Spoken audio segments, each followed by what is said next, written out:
Vous vous souvenez de cette époque où l'on se retrouvait parachuté dans un camp de prisonniers allemands où les détenus faisaient de la loi et où les nazis étaient de la risée de tous? Papa Schultz. C'était cette sitcom délicieusement absurde, mais tellement géniale, avec Bob Crane dans le rôle du colonel Hogan, Beau Parleur, Werner Klemperer dans celui du colonel Klink, toujours décontenancé, John Banner dans celui de Schultz, et bien d'autres choses encore.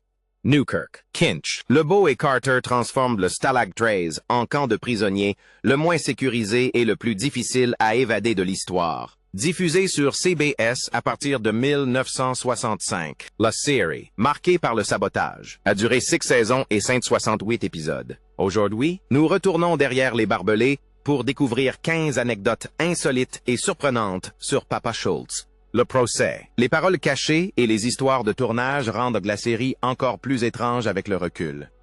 La série Papa Schultz a été accusée de plagier Stalag Dick Sept. Dès sa première diffusion en 1965, de nombreux téléspectateurs ont eu la même réaction. Mais n'avons-nous pas déjà vu ça? À vrai dire, la question est légitime, plus de 10 ans auparavant. Stalag Dick Sept de Billy Wilder, racontait une histoire se déroulant dans un camp de prisonniers de guerre allemand, avec des Américains débrouillards, des geôliers incompétents et un dangereux secret dissimulé à la vue de tous. Les similitudes étaient frappantes. Les deux histoires se déroulaient dans des camps allemands réputés imprenables, mettant en scène des prisonniers bien plus intelligents que leurs gardiens, et étaient toutes deux centrées sur la crainte constante qu'une personne à l'intérieur des barbelés puisse travailler pour l'ennemi. Alors, oui, cela n'a pas échappé à l'attention. Les créateurs originaux de Stalag Dick Sept firent de même. En 1967, les dramaturges Donald Bevan et Edmund Tuchinski, auteurs de la pièce originale de Broadway, déposèrent une plainte pour violation de droits d'auteur contre CBS et Bing Crosby Productions. Leur grief était précis. Ils avaient proposé une adaptation télévisée de Stalag Dick Sept à CBS dès 1963. La chaîne a donné son accord. Puis peu après, CBS a créé la série Papa Schultz. Ce timing a suscité des interrogations et un jury a partagé cet avis. Il a statué que les similitudes étaient suffisamment importantes pour constituer une contrefaçon. Affaire classée, n'est-ce pas? Eh bien, pas tout à fait. En 1971, le juge fédéral en charge de l'affaire a cassé le verdict. La décision ne reposait pas sur un cadre ou des types de personnages communs, mais sur la manière dont ces éléments étaient utilisés. L'une était conçue comme une histoire à suspense axée sur la méfiance et la trahison, tandis que l'autre était structurée comme une farce trépidante fondée sur la diversion et l'humour. Juridiquement, cette distinction était cruciale. La plainte a été rejetée et non réglée à l'amiable, et la série Papa Schultz a pu être diffusée sans modification.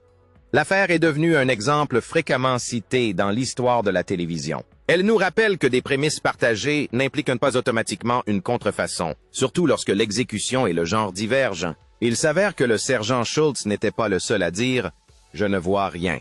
CBS n'avait pas non plus anticipé cette action en justice. La série Papa Schultz aurait presque pu se dérouler aux États-Unis. Voici une anecdote surprenante dans l'histoire des sitcoms. Papa Schultz n'avait presque aucun lien avec la Seconde Guerre mondiale. Lorsque Albert S. Ruddy et Bernard Fine ont présenté le projet, l'action se déroulait dans une prison américaine contemporaine à régime allégé. L'idée était de mettre en scène un groupe de détenus débrouillards, capables de s'évader à leur guise, de monter des arnaques et de duper leur directeur, complètement à côté de la plaque. Imaginez les évader, mais avec des répliques percutantes. Cette version n'a jamais trouvé preneur. Et à peu près au même moment, NBC lançait un pilote de comédie sur la Seconde Guerre mondiale intitulé Campo 44, se déroulant dans un camp de prisonniers italiens. Sentant le vent tourner, Ruddy a rapidement remanié le concept. En quelques jours, la prison est devenue un stalag allemand. Le directeur, un commandant nazi maladroit, et les détenus se sont transformés en prisonniers de guerre, alliés dirigeant une cellule de résistance clandestine sous le nez de l'ennemi.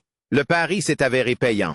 CBS a repris la série réinventée et Hogan's Heroes a fait ses débuts en 1965 avec d'excellentes audiences. Campo 44, quant à elle, a été diffusée une seule fois, sous forme de téléfilm, en 1967, et on n'en a plus jamais entendu parler. En finale, Hogan's Heroes n'a pas seulement conquis la case horaire, elle a aussi remporté la bataille du concept. Bob Crane n'aurait pas accepté de faire Papa Schultz sans l'accord des vétérans. Avant même d'enfiler l'uniforme du colonel Hogan, il a failli tout abandonner.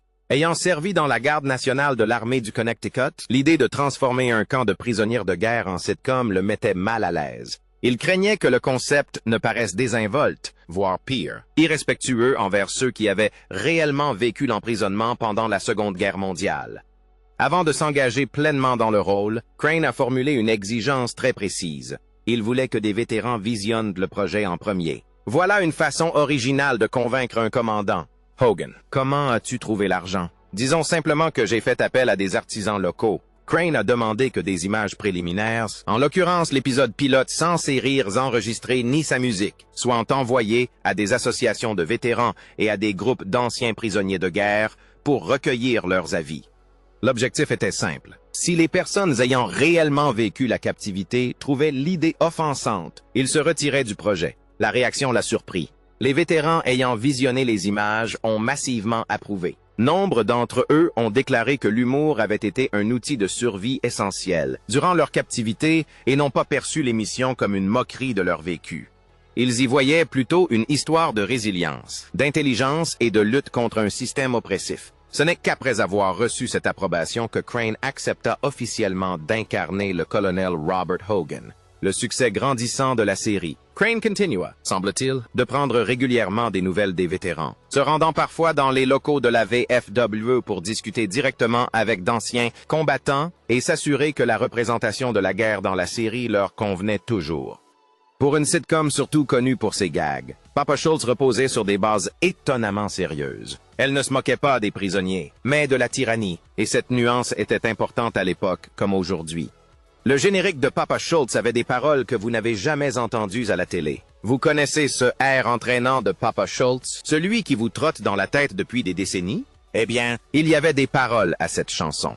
Vous ne les aviez tout simplement jamais entendues. Le thème était toujours diffusé sous forme d'un instrumental entraînant et joyeux, mais le compositeur Jerry Fielding avait en réalité écrit des paroles complètes. Paru est sur l'album de la distribution Hogan's Heroes, Sing the Best of World War. 4 des acteurs principaux de la série, Robert Clary, Richard Dawson, Ivan Dixon et Larry Hovis, formèrent un quatuor vocal et interprétèrent un air que le public croyait déjà connaître par cœur. Voici le plus intéressant. Bob Crane, la vedette de la série, n'a pas chanté sur ce morceau. Mais ce n'était pas par manque de talent musical, bien au contraire. Crane était musicien depuis toujours. Il a commencé la batterie à 11 ans et gardait toujours ses baguettes avec lui sur le plateau, s'en servant pour se détendre entre les prises dans sa loge. Le gars était vraiment sérieux, et ce riff de batterie introductif est si caractéristique du thème de Papa Schultz, celui qui lance toute la marche. Oui, c'était bien Crane lui-même. Il prenait son métier de batteur tellement au sérieux qu'il a sorti son propre album, Bob Crane, His Drums and Orchestra. Play the Funny Side of TV, qui comprenait sa version personnelle du thème de Papa Schultz. La série a même intégré ses talents de musicien dans les scénarios de temps à autre. On peut l'apercevoir derrière la batterie dans quelques épisodes, si on sait où chercher. Alors, la prochaine fois que cette marche entraînante vous viendra à l'esprit, souvenez-vous qu'il s'agissait d'une composition complète, dissimulée à la vue de tous, avec des paroles secrètes, un quatuor de musiciens et un acteur principal qui a littéralement marqué l'histoire de la télévision grâce à sa batterie. C'était toujours l'hiver, même par 32 degrés. Si vous vous êtes déjà demandé pourquoi Papa Schultz avait toujours l'air froid, il y a une explication. Dès le départ, les producteurs ont pris une décision créative qui paraissait judicieuse en réunion. Maintenir l'atmosphère visuellement hivernale. De la neige sur les toits, du givre au sol, et tous les personnages emmitouflés dans d'épais manteaux. Épisode après épisode, saison après saison, la logique était imparable. En plongeant le Stalag 13 dans un hiver perpétuel, ils évitaient les problèmes de continuité. Plus besoin de se demander si les arbres avaient de la même apparence 6 mois plus tard, ni d'incohérence d'éclairage entre les épisodes. Un seul camp de prisonniers à l'aspect froid et uniforme. Une excellente idée, malgré un petit hic. La série Papa Schultz était tournée en Californie du Sud. Si les décors évoquaient une Europe glacée, l'équipe, acteurs et techniciens, suffoquait souvent sous une chaleur estivale accablante. Impossible de gagner du temps. Devant la caméra, il fallait être habillé comme pour une tempête de neige, même si le soleil tapait fort comme en plein mois d'août dans la vallée. Et puis, il y avait la neige elle-même. Au début, la production utilisait du vrai sel pour simuler la neige sur les toits et au sol. Le rendu à l'écran était réussi, mais l'entretien était un véritable cauchemar, salissant, corrosif et nécessitant des retouches constantes. Finalement, quelqu'un a eu la brillante idée de tout peindre en blanc, et c'est ce qu'ils ont fait. Problème résolu.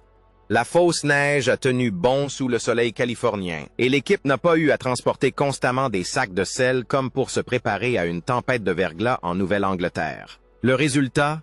Une esthétique homogène, mais au prix d'un confort physique ingérable. Si Papa Schultz avait l'air d'une comédie hivernale rafraîchissante à l'écran, le tournage était en réalité une véritable épreuve d'endurance, sous une chaleur étouffante. Chaque rire, chaque stratagème, chaque trace laissée dans cette enceinte se déroulait sous des couches de faux givre et une chaleur bien réelle. C'est une de ces illusions télévisuelles classiques. Le public voit de la neige et frissonne, tandis que les acteurs, voyant de la neige, luttent pour ne pas s'évanouir. La série Papa Schultz est devenue un phénomène culte inattendu en Allemagne. Personne ne l'avait vu venir. Au début des années 1990, Papa Schultz a connu un succès culturel fulgurant en Allemagne. Oui, en Allemagne, où on l'appelait, pardonnez-moi la prononciation, ein Käfig voller Helden, ce qui signifie littéralement une cage pleine de héros. Et voici le plus étonnant. Lors de sa première diffusion en Allemagne en 1992, la série a été un échec. Le public allemand n'a pas adhéré à l'idée d'une sitcom se déroulant dans un camp de prisonniers nazis, surtout avec un doublage littéral qui n'a pas vraiment convaincu. La chaîne a donc pris une décision radicale. Elle a entièrement reconstruit la série. Au lieu de s'en tenir aux scripts originaux, la version allemande a exploré la force. Les officiers nazis ont été dépouillés de toute autorité en se voyant attribuer des accents régionaux exagérés, typiques de la comédie en Allemagne et non de l'autorité. Le colonel Klink devint nerveux et tatillon. Le sergent Schultz, toujours d'une naïveté désarmante dans la version originale, devint encore plus stupide. Ces militaires devinrent des caricatures ambulantes. Les dialogues furent également entièrement remaniés. Tout ce qui sonnait officiel ou intimidant disparut. Les saluts militaires et les formules formelles furent remplacés par des répliques volontairement absurdes et dénuées de sens. Et même lorsque les personnages étaient censés paraître sérieux, le doublage grotesque sapaille toute crédibilité. La guerre elle-même s'est édulcorée. Les actes de sabotage ne visaient plus les armes ni les cibles militaires, mais se réorientaient vers des péripéties absurdes et sans enjeu, plus proches des gags d'une sitcom que d'une véritable résistance. Et puis, il y avait la gouvernante. Le doublage allemand a inventé un gag récurrent inédit, mettant en scène une femme invisible, souvent présentée comme la gouvernante du colonel Klink, et laissant entendre une intrigue amoureuse.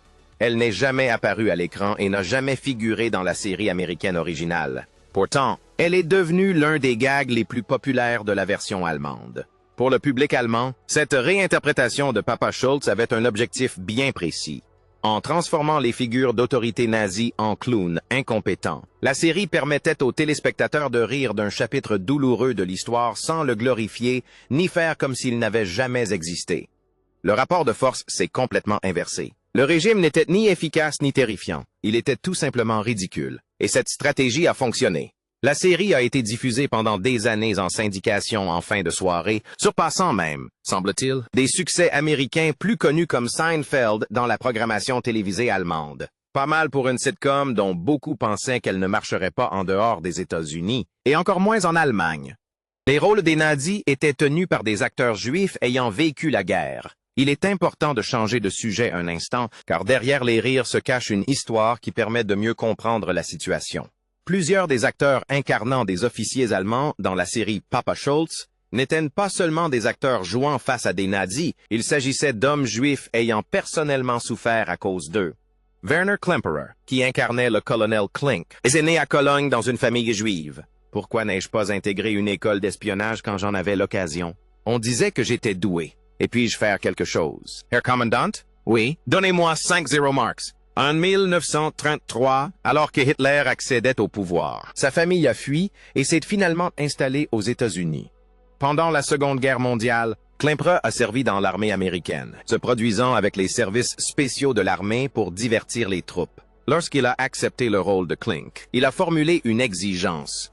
Le personnage ne devait jamais être présenté comme compétent ou brillant. Klink pouvait être ridicule, lâche, voire pathétique, mais jamais admirable. Klemperer et Tonight.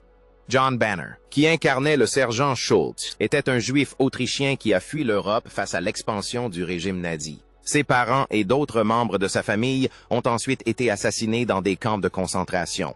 Pendant la guerre, Banner a servi comme sergent d'approvisionnement dans l'armée de l'air américaine. Il disait souvent que Schultz n'était pas censé être un fervent croyant, mais simplement un homme terrifié qui tentait de survivre.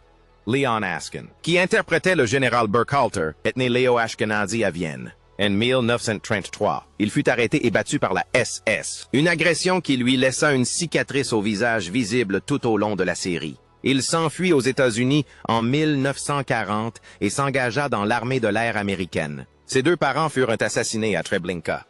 Howard Kane, qui incarnait le menaçant Major Hochstetter, était né aux États-Unis et avait combattu pendant la Seconde Guerre mondiale avant de commencer sa carrière d'acteur. Quant à Robert Clary, qui interprétait le caporal Lebeau, il était un juif français et un véritable survivant de l'Holocauste. À seulement 6 ans, il fut déporté dans des camps de concentration et y passa 31 mois, notamment à Buchenwald. Il fut libéré en 1945. Ses parents et 10 de ses frères et sœurs furent assassinés à Auschwitz. Pour Clary, la série fonctionnait car elle se concentrait sur des prisonniers prenant le dessus sur les gardiens, sans pour autant occulter les horreurs qui se déroulaient derrière les barreaux. Il déclara plus tard que la série lui permettait de ridiculiser ceux qui avaient tenté d'anéantir sa famille et sa culture. Ainsi, la défaite du colonel Klink, l'inaction de Schultz et l'effondrement de l'autorité nazie dans l'incompétence n'étaient pas le fruit du hasard. Les nazis étaient délibérément la risée de tous. Les prisonniers étaient des héros par conception, et ceux qui racontaient cette histoire avaient mérité le droit de la raconter. Larry Hovis refusait d'enlever son alliance. Sur le plateau de Papa Schultz, il avait une règle. L'alliance restait au doigt. Malgré son rôle du sergent Andrew Carter, un personnage clairement conçu comme un célibataire endurci, Hovis refusait d'enlever sa véritable alliance pendant le tournage. Salade, tomates et whisky? Quelle drôle de commande! On dirait celle d'un végétarien ivre. Marié à Anne Corrigan depuis 1955, il considérait son alliance comme non négociable, et ce n'était pas un accessoire. D'un point de vue réaliste, cela posait problème. Dans un véritable camp de prisonniers allemands, des bijoux personnels comme une alliance auraient presque certainement été confisqués. Mais Hovis restait inflexible. La production a donc décidé de contourner son refus plutôt que de s'y opposer frontalement, ce qui a donné lieu à des solutions créatives. Pendant la majeure partie de la série, Carter porte constamment des gants, même dans des scènes où leur présence n'a absolument aucun sens. Lorsque les gants étaient impossibles à porter, les réalisateurs cadraient soigneusement les plans pour que la main gauche de Hovis reste hors champ, glissée dans une poche ou cachée derrière un accessoire. L'objectif était simple, ne pas laisser apparaître la bague. Il y a même eu des moments où la série a joué la carte du déni plausible. Lorsque Carter se faisait passer pour un officier allemand, la bague restait parfois visible, partant du principe que le public l'attribuerait simplement au déguisement. Des fans attentifs l'ont parfois repéré dans d'autres épisodes, mais au lieu d'être une erreur embarrassante, elle est devenue une anecdote savoureuse. Larry Hovis est resté marié à Anne Corrigan pendant 40 ans, jusqu'à son décès en 1995. Son attachement discret à cette bague n'était pas de la vanité, mais une question de cohérence. Dans une série construite autour de la tromperie, des déguisements et des fausses identités, cette bague était l'une des rares choses qui restaient authentiques. À présent, nous allons faire une petite pause dans la vidéo car j'aimerais savoir qui était votre personnage préféré au Stalag 13? Était Hogan, Newkirk, Kinch, LeBeau, Carter? Ou étiez-vous secrètement fan de Klink ou Schultz? Dites-le nous dans les commentaires ci-dessous. Et pendant que vous y êtes, n'oubliez pas de liker et de vous abonner pour ne pas manquer notre prochain voyage dans le temps, au cœur des séries télévisées cultes. La veste en cuir de Bob Crane avait une vie hollywoodienne à part. Cette veste en cuir marron que Bob Crane portait dans la série Papa Schultz, elle n'était pas faite pour lui.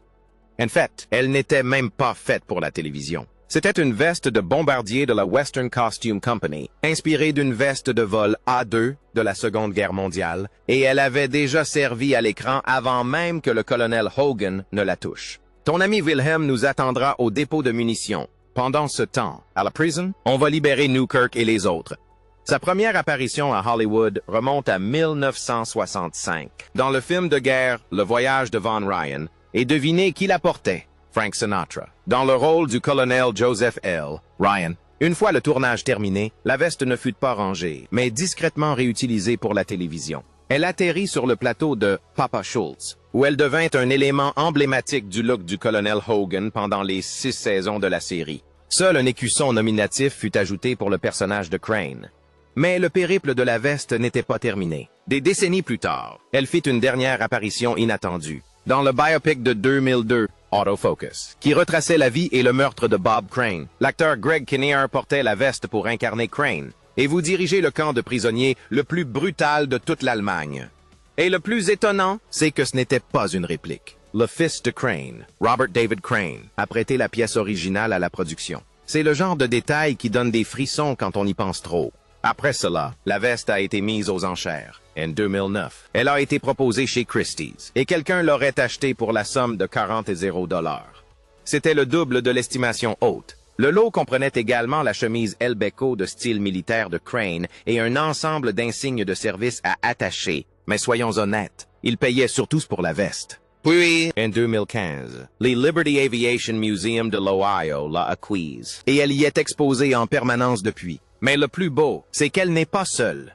L'exposition réunit la veste de Klink, l'uniforme du colonel Klink et le pardessus du sergent Schultz, rassemblant ainsi pour la première fois depuis la fin de la série les accessoires emblématiques des personnages principaux. Cette veste en cuir, véritable témoin de l'histoire d'Hollywood, a servi à de nombreuses productions et a été portée par plusieurs générations sans jamais faillir.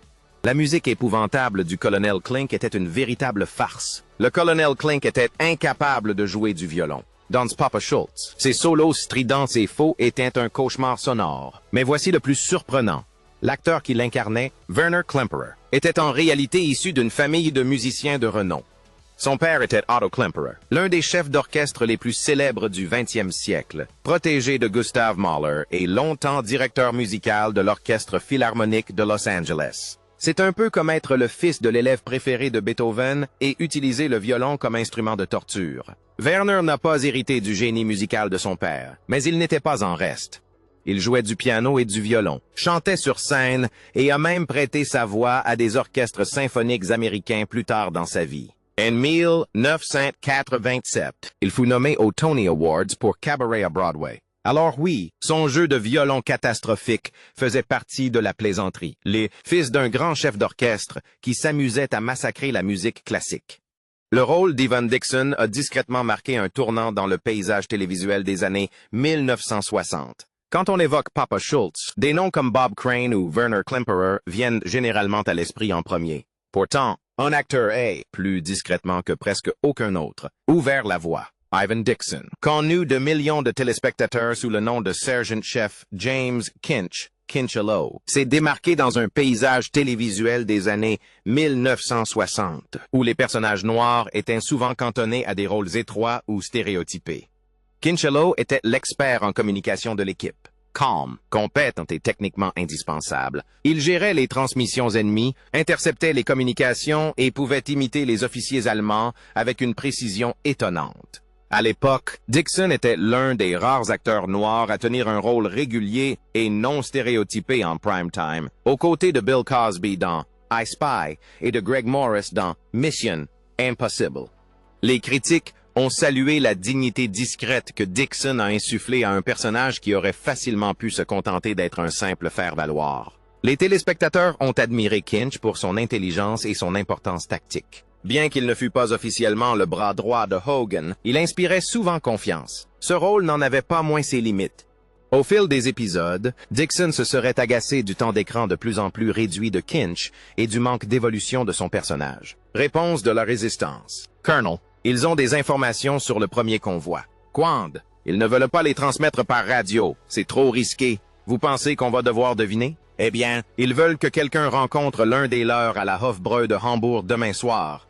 Et ce n'est pas risqué? Après 5 ans, il décida de partir. Mais son histoire ne s'arrêta pas là. Dixon était aussi un militant des droits civiques, président de l'association Negro Actors for Action, et il devint l'un des premiers réalisateurs noirs à travailler régulièrement pour une chaîne de télévision nationale. Parmi ses réalisations, on compte Les Walton, Les Enquêtes de Rockford, Magnum et Code Quantum. Kinch était responsable des communications au Stalag 13. Ivan Dixon a ouvert des portes à Hollywood. Richard Dawson était l'arme secrète derrière presque toutes les évasions. Si le colonel Hogan était le stratège de Papa Schultz, Richard Dawson était le couteau suisse qui permettait à chaque plan de fonctionner. Dans le rôle du caporal Peter Newkirk, Dawson incarnait à la perfection le touche-à-tout, maître en rien. Le type qu'on appelait quand le plan nécessitait une voix ununiforme, unfaux ou une diversion absolument infaillible. C'est un magicien, tu sais, tout est magique. Un peu primitif, surtout avec tous ces tunnels. Mon Dieu, on pourrait y passer des mois. Et Newkirk était capable de tout faire, parfois dans le même épisode. Dawson avait un don d'imitation hors du commun, ce qui faisait de Newkirk un véritable caméléon vocal. Il se faisait passer pour de hauts fonctionnaires à la radio et au téléphone, alternant les fanfaronnades d'Hitler et l'autorité britannique formelle. Ces mises en scène court-circuitaient régulièrement les structures de commandement allemandes et permettaient à l'équipe de gagner un temps précieux. Quand le plan nécessitait des documents, Newkirk s'en chargeait. Il créait des documents convaincants qui passaient l'inspection. Quand la mission avait besoin d'uniformes, Newkirk était le tailleur. Il confectionnait des déguisements d'officiers et, le cas échéant, des robes somptueuses pour une diversion soigneusement orchestrée. Et quand la ruse l'emportait sur la paperasserie, c'est là que le passé de Newkirk se révélait.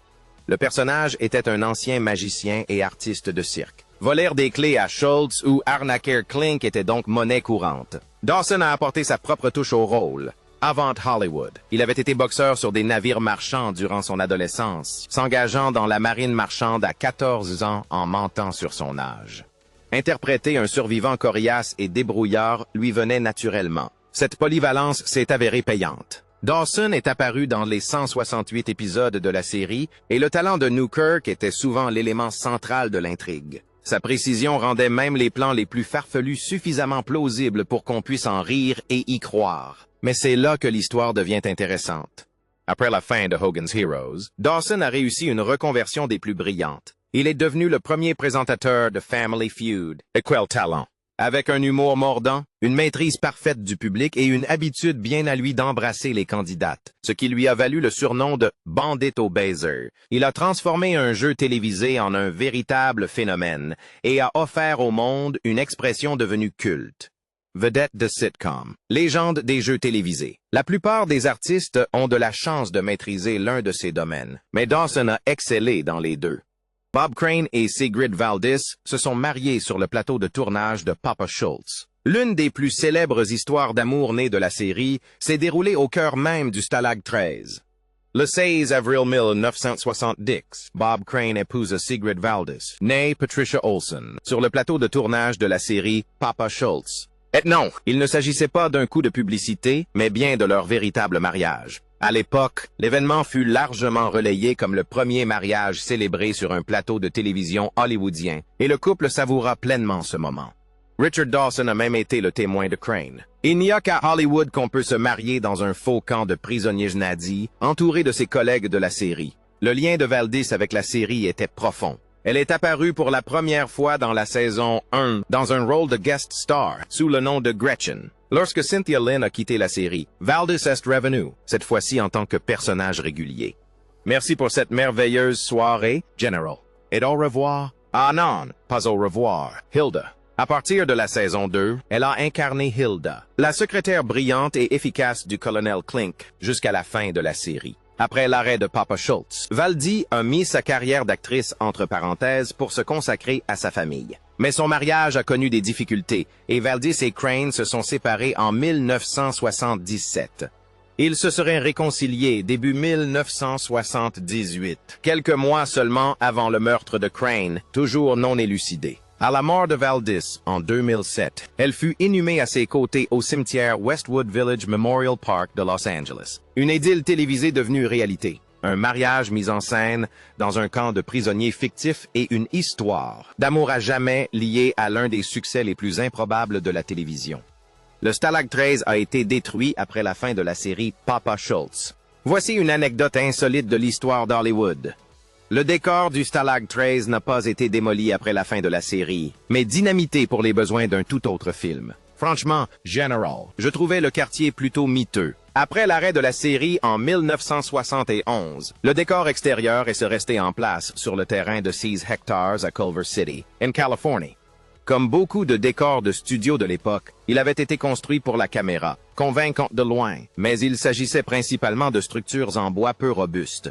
Pendant quelques années, il resta intact. Puis, en 1974, le studio dut faire un choix: démanteler l'ancien camp de prisonniers de guerre à la main ou trouver une solution moins coûteuse. Ils optèrent pour la solution la plus économique et la plus spectaculaire. Plutôt que de payer pour une démolition traditionnelle, le studio donne son feu vert à une équipe de tournage au style radicalement différent.